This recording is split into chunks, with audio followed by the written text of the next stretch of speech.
welcome back to Billy Ho Sports. Continuing our coverage of Stephen Foster Day at Churchill Downs. It's a loaded card. I've got a preview video out that came out a little bit early on the Stephen Foster. Give that one a look. I'd appreciate it.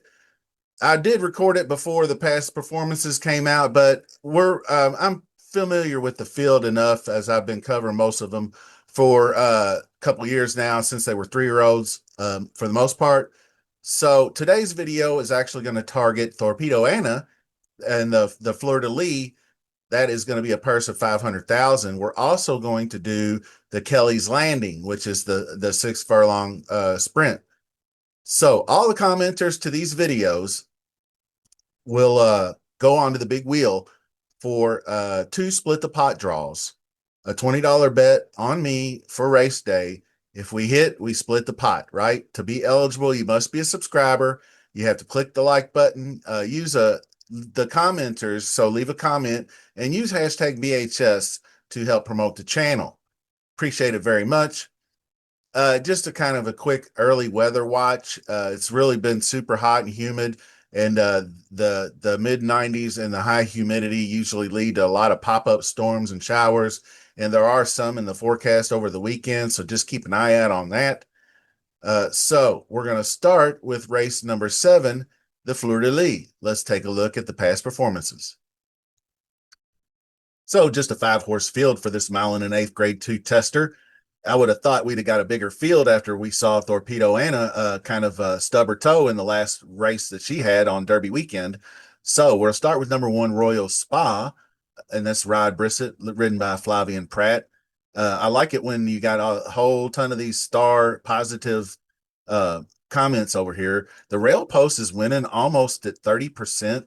I believe that's over 20 something races. It's like 20, 30 races at this distance. I can't recall off the top of my head, but grade 3 Shawnee banged it out, coming off that win of at Laurel Park. And I guess people just thought maybe coming from Laurel Park, it's not going to be with the big boys, but this 5-year-old mare raced at Oaklawn, raced at Churchill, has tons of second place finishes. This right here, I went and looked at way back. I like to try to find similar conditions. This one was going a mile in the Chaluki, grade 3, and finished second to Too Sharp. Too Sharp is a pretty awesome horse that I've seen run several times over this meet, covering different races and things. So no shame in that one. But then a bunch of stakes, good finishes, a second place, and then wins the Heavenly Cause and the Shawnee back-to-back. Solid horse. So one to keep an eye on, might be a threat. Save Time, I think, is much less of a threat, in my opinion. Saffy Joseph, Irad hookup. They're looking to join up in the ranks off the 127K allowance win, going 9 furlongs at Churchill, which I do like, track distance and all that stuff. So that's pretty solid. And then first place finish there, but no real stakes experience. Tried the grade 3 ranks once at Gulfstream and didn't really fare so well, going 6.5 furlongs. So I'm going to pass on Save Time in order to save time. Torpedo Anna. What can you say about her? She's never lost a race until she tried the boys. And she was a head away from a real shocker over Fierceness coming down the stretch on that late rally. Ran just a monster race, and you could argue that it was probably one of her best all-time races, even though she didn't win. Of course, then she kind of wheels off.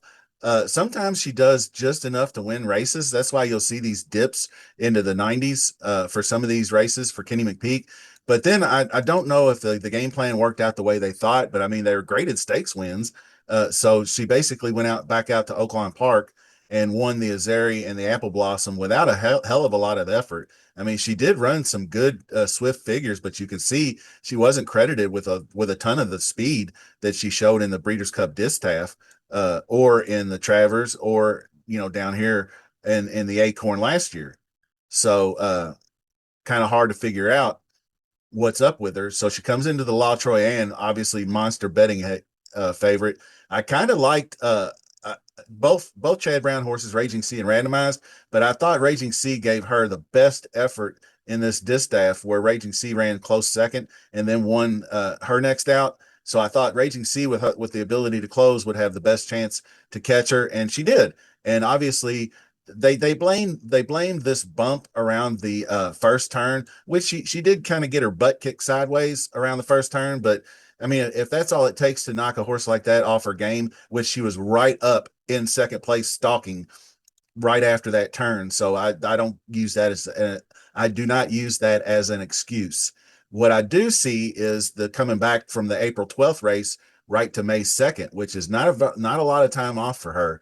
So she, I think, got tired, and I think her fitness was lacking a little bit. He tried to ram in, he kind of tried to jam in a few like over here after the April 12th race. He tried to jam in a couple of works like this 4 and 47 and 4 and 48, but didn't really get it done there. So back to the drawing board, 57 days off, training hard, got a bullet work. The two back, I like this. This is where I like my bullets. It's the second to the last work, 5 and 59, 1 out of 18. I think she's going to be fit and ready to go and ready to just kick ass and take names, be honest with you. So I'm not worried about it. McPeak gave her 2 weeks off. I expect a full redemption for the Churchill fans. Now let's move on to Gingen, the 4 horse. Jose Ortiz rides, Brendan Walsh trains. A pair of 99s in the Shawnee and Double Dog Dare was really, really quality stuff out of this one. I was impressed with the Double Dog Dare by Gingen, and I backed him, or I backed her in the Shawnee, which Royal Spa ended up running her down, but she had a pretty good charge down the stretch and was second best clearly, and was charging hard. So maybe the third off the layoff, 21% wash, could get after it here. But what I always like to do in these short fields with a big heavy favorite is look for that last possible use, like the Free Like a Girl was at 20 to 1, where I got an exacta with Torpedo Anna, something like that. I think Taxed might be that horse. Randy Morris, Rafael Bejarano, the connections aren't that sexy. 5-year-old mare, it never lacks for any effort. You can see going all the way back. I mean, even just a couple of fifth place finishes, plenty of big time races, was third in that Chaluki I talked about behind Royal Spa. And then this was more using more of a stalking technique, and then moved up to more of an early pressing technique for these next few races, which showed good results. Different jockeys, Torres, Santana, Torres again. Those not big fans of it. I actually would prefer Bejarano over those guys. But then you can see kind of switch back over to a more of a stalking style in the American Beauty, and ran a pretty solid third behind Vendetta and Fibber, then wins coming from back, 8 way back, and then comes up and closes by a neck on 6 furlongs. So stretched back out to a mile and a 16th. Ran very well in the La Troyenne, cleaning up the mess that was behind by Torpedo Anna. But you can see she was 6th and then came down the stretch and finished 3rd and 2nd, gaining ground all the way. I like this new tactic by her. I think she's shown some rally, closed to win by a neck going 6th. La Troyenne had a good close. She actually pulled even with randomized, and got her by a head, and then wasn't going to catch Raging Sea though. But anyway, I have to believe Torpedo Anna is going to bounce back. She had a proper layoff, solid works. So it's really going to be finding your underneath plays. So take Torpedo Anna on top, win or key. Probably not a wise win bet at like really, really shitty odds, but key on top with the 1-5 in second, and then overall, maybe for a trifecta, something like that might work out. So let's go ahead and grab number 9, the Kelly's Landing. Really, really good race here. 3-year-olds and upward, open company. And we're going to start 6.5 furlongs. We're going to start with Dr. Venkman. And this is Mark Glatt, Antonio Frizu. Dr. Venkman was slimed by Nisos in the grade 3 Triple Bend Stakes. That was a 7 furlong first off the layoff 2025 debut, and was kind of in it, and then Nisos took over. We know how good Nisos is, so no shame in that game. Nice first off the layoff at Santa Anita, and now ships out. Like I think I mentioned before, not a good shipper record with Glad, but this is a different horse. Second off the layoff, sharp workout, rail post at 21% clip. With a good trip, he's going to win this race. I really, really like Dr. Venkman. Three Technique, I'm not so much high on. 7-month layoff, not a good spot for an inferior horse. Nearly last in the Breeders' Cup Dirt Mile. Signature win was at the Yak at Churchill Downs, but much stronger field here. Now, this one is going to be the center of some controversy. I posted on X about Booth. I think that he's winning in spite of Eric Asmussen riding the horse. I don't think he's all that great of a jockey. I think there's a lot of nepotism in the Asmussen barn. Asmussen lets his kids ride too many good horses. Now they're decent jockeys. I mean, I don't, they can ride. You could obviously see he's not a chump. He did win 4 straight races under the horse. And this is not a maiden 150K. If you think you're confused by that, that's called the Maryland Sprint. That's was a 150K stakes race that Booth wire to wire win. But he beat Epic Ride, Celtic Contender, Anarchist, Rivet. I mean, Giant Mischief, Tahano Twist, a perennial closer that can't beat sprinters.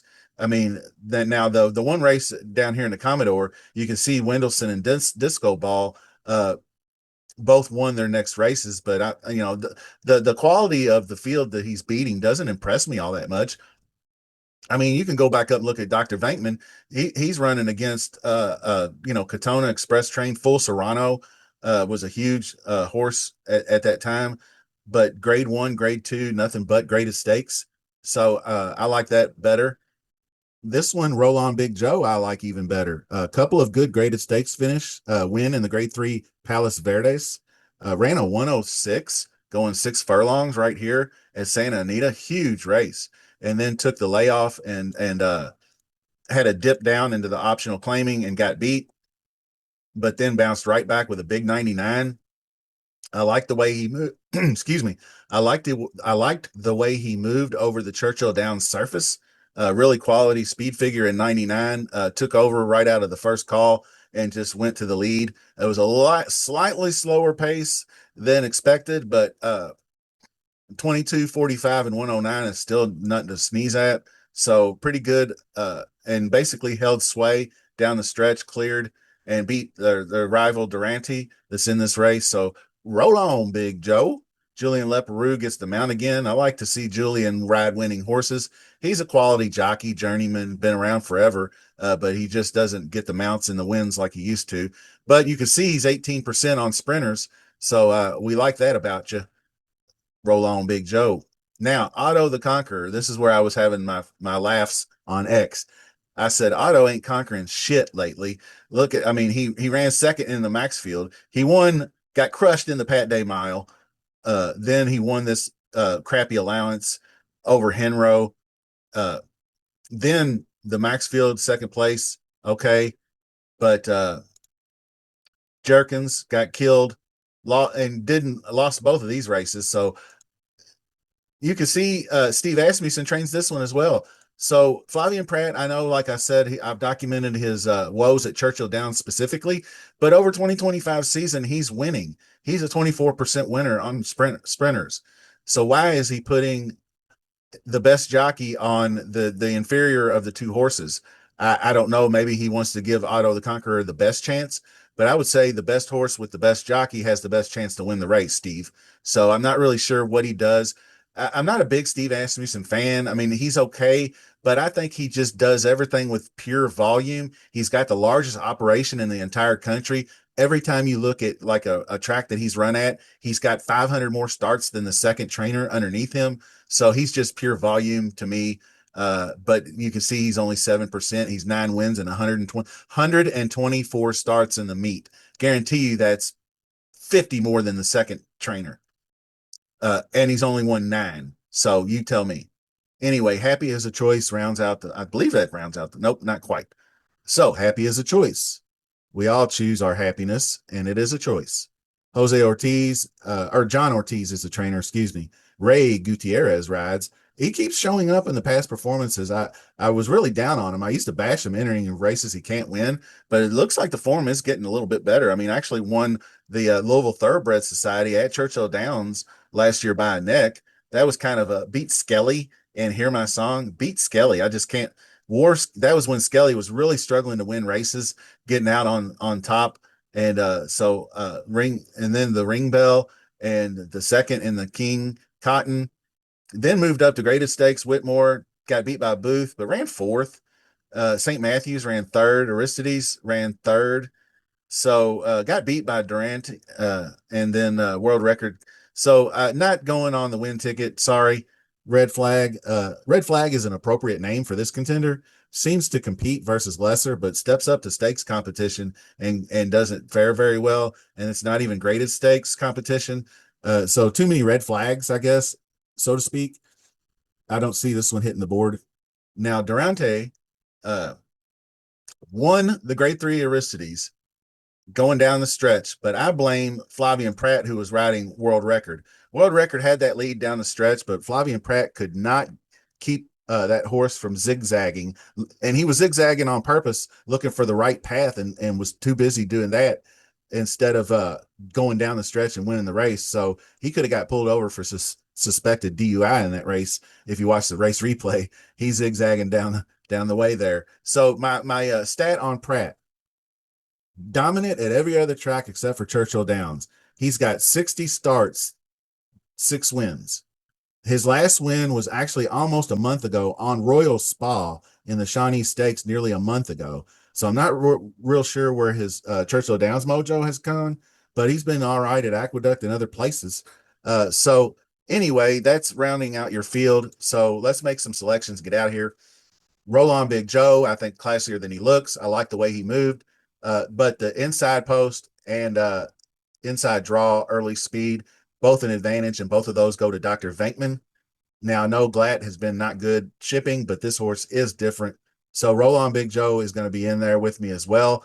And if you remember Ghostbusters, I was trying to look for a clever anecdote, but Bill Murray's character was Dr. Venkman in Ghostbusters. And his famous line when they catch the ghosts is, 2 in the box ready to go. We be fast and they be slow. So that's how I feel about Dr. Venkman in this race. He be fast, they be slow. So I'm going to box him with number 4, Roll on Joe, and then I just use the 3, 5, and 6 on the bottom. And that's going to do it for the show. Remember, we will be drawing Split the Pots this week, so be ready to hit me up if I draw your name.